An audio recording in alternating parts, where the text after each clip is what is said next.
I want to talk about getting physical because I can't stop thinking about Andrew Cuomo's mouth after I watch this thing. We haven't had leadership in so long. We had this man, this big Italian meatball, come into the fore and who looked like the Incredible Hulk. And he's like, yeah, I'm going to flatten your curve. Let's get right into this thing. I have so much I want to talk about. I need like 5 hours of your time to talk about this special. First special in 6 years.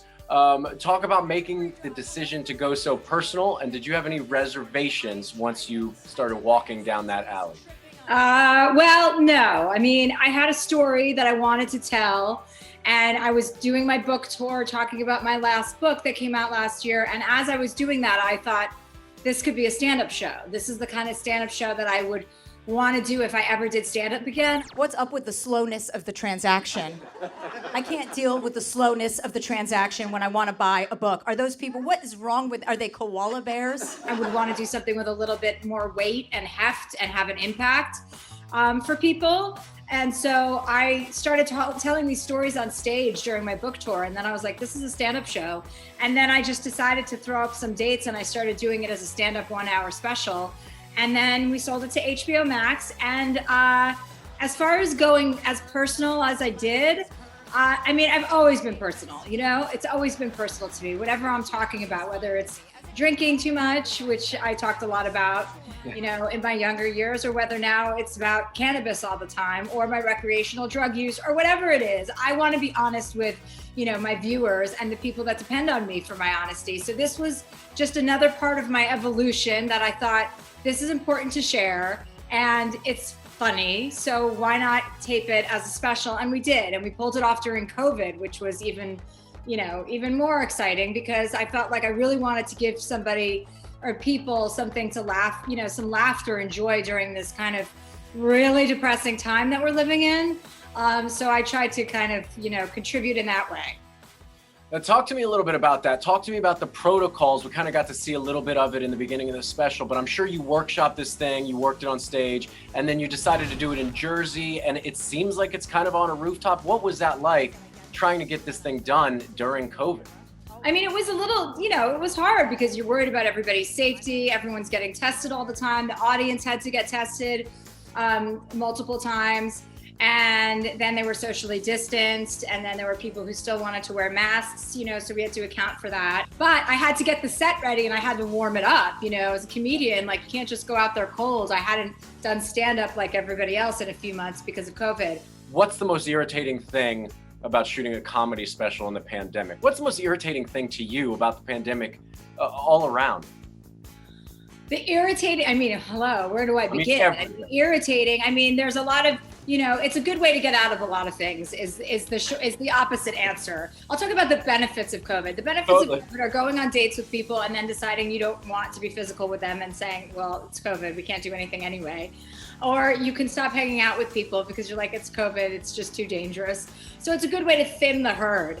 The stressful parts about filming is, of course, everyone's safety. You know, you don't want to be one of those super spreader events. So my worst nightmare was an audience member coming to the show, you know, and you know, not being tested or not being safe. But luckily that did not happen because we were really careful, and you know, that wasn't my Department of Affairs, but I respected it. So it was definitely stressful, but when you're going through it, you're not allowed to be stressed. You just have to keep doing it, you know? All right, hold on. I got to back you up for a second. Go back to getting physical, and COVID helps you get that. I want to talk about getting physical because I can't stop thinking about Andrew Cuomo's mouth after I watch this thing. Which brings me to the strong and deep sexual feelings that I have developed for Andrew Cuomo. Why is he so appealing to you, and is he aware that you have a thing for him? I think he's aware. I think he is aware. But yeah, I was really, listen, we were all feeling it. You know, a lot of women and a lot of gay guys were also, and probably a lot of straight guys, to be quite honest with you, because we needed a man on the scene. We haven't had leadership in so long. We had this man, this big Italian meatball, come into the fore and who looked like the Incredible Hulk. And he's like, yeah, I'm gonna flatten your curve. I'm like, I'm gonna flatten your curve. And then we're gonna apex together. So I had a very deep, deep crush on him. And yes, I was very public about it. So he does know. Now, you have a bunch of girlfriends. Are they constantly trying to set you up on dates? What is that like, having all these girls around you and you kind of being single? And it's like, in my eyes, a hot commodity, Chelsea. Like, you're killing comedy, you're speaking honest, you're putting your guts out there. What is it like? Are the girls always trying to set you up with somebody? No, no one's trying to set me up with anybody because of my personality. I think it's because of my personality. They're like, listen, this is going to be a hard sell. But I do have there's this very specific age group of men that are drawn to me. And those men are between the ages of 60 and 80. And they love me. And they're usually married and older, and they get a kick out of me. Men my own age are like, listen, you're too loud, you're too opinionated. They're not as into it, but men who are older are. So I just have to, like, flatten that margin, and just get guys that are closer to my age and that I can start dating. But no, people aren't setting me up. I was just talking about this with my girlfriend yesterday. I said, why is no one setting me up with anyone? And she's like, I don't know. And I said, well, maybe it's because of my personality. Yeah, well, people are missing out if they're scared of your personality. Thank you. Maybe younger men too are down with it. Maybe it's just my own age range I can't jive with. Oh, Chelsea, you are the bomb. And they set me up like I'm fine dining at 2 a.m. with some chicken fingers, as if I'm gonna use a fork and a knife to cut up my chicken fingers. You could throw them at me across the room and I will catch them in my mouth. I'm here to see what you say next, because I need you. You're my free therapy and my laughs, and that's like a double dose of therapy, and I love that. People think of you, we always think of strong, outgoing. You talk about finding strength in your vulnerability. Is that true? Is that real for you? Yeah, absolutely. I mean, I used to be one of those people that was like, I can't let anyone see me weak. I have to be tough. I have to be tough. I have to be tough. And it's like, why? Why would anyone want to be that tough? And that never occurred to me. So learning, I always thought vulnerability was weakness, and, learning that it's not a weakness. It's in fact very strong to say, hey, I'm hurt right now. This is how I feel. And without having it be a fight, without being accusatory, you learn the way around language in a different way.